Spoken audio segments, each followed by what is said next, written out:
Hello, and welcome to another Starved Rock Snapshot. Today we will be discussing Le Rocher and Fort St. Louis. The beauty, diversity, and bounty of the Illinois Valley was well known amongst the various Native American groups, such as the Kaskaskia, a sub-tribe of the Illinois Alliance, whose village was located along the Illinois River, a short distance upstream from Starved Rock.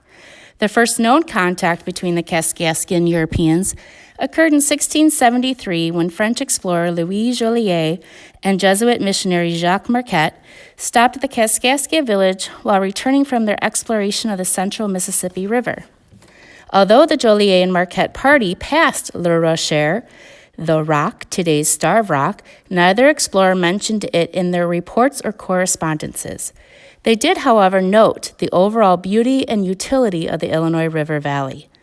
Marquette wrote in his journal, "We have seen nothing like this river that we enter, as regards to its fertility of soil, its prairies and woods, its cattle, elk, deer, wildcats, bustards, swans, ducks, parakeets, and even beaver.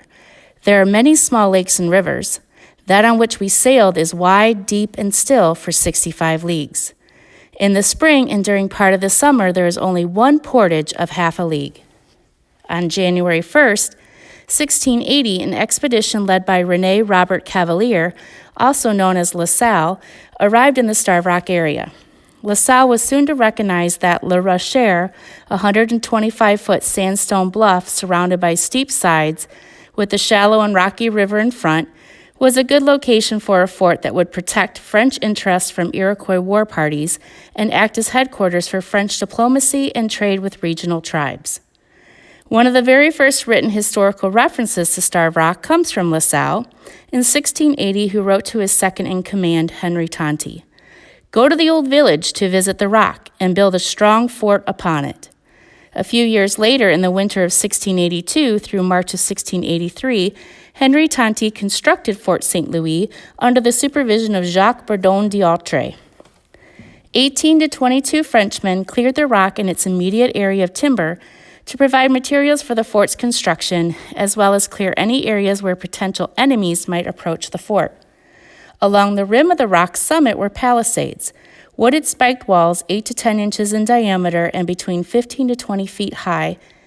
There were 3 redoubts, or wooden blockhouses, that were incorporated into the palisades on the corners of the rock used as lookouts. There was also a chapel, a warehouse or gunpowder magazine, soldiers' quarters, Indian huts, and several small cabins. The French planted maize within musket shot of Le Rocher on today's Plum Island, where Native American groups had planted maize prior to the arrival of the French. To get water to the summit from the river, a handle and crank system constructed out of 4 large logs was built. Between the time of La Salle's first expedition into the Illinois country in 1680 and construction of the fort in 1682 to 83, an Iroquois incursion of the Illinois country drove the Illinois Indians from their lands east of the Mississippi. With construction of the fort completed, Tonti headed west to convince the scattered Illinois groups. During March of 1684, while the colony tribes were away on their annual winter hunt, a 200-man Iroquois war party laid siege to Fort St. Louis.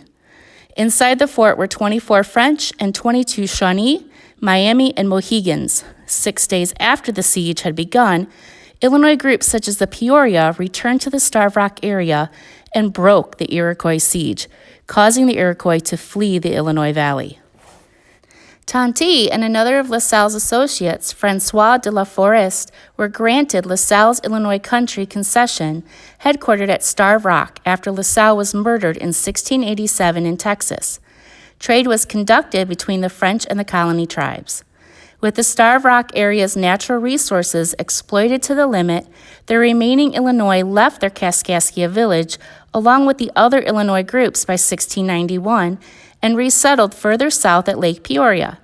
The French soon followed their trade alliances and abandoned Fort St. Louis. Thank you for joining me for the short-lived history of Starved Rock's Fort St. Louis. For more information on Fort St. Louis, you can visit the IDNR website at www.illinois.gov/DNR under the Starved Rock page. A diorama displaying Fort St. Louis and artifacts found in the area pertaining to the French and Native American trade network can be viewed at the Starved Rock Visitor Center.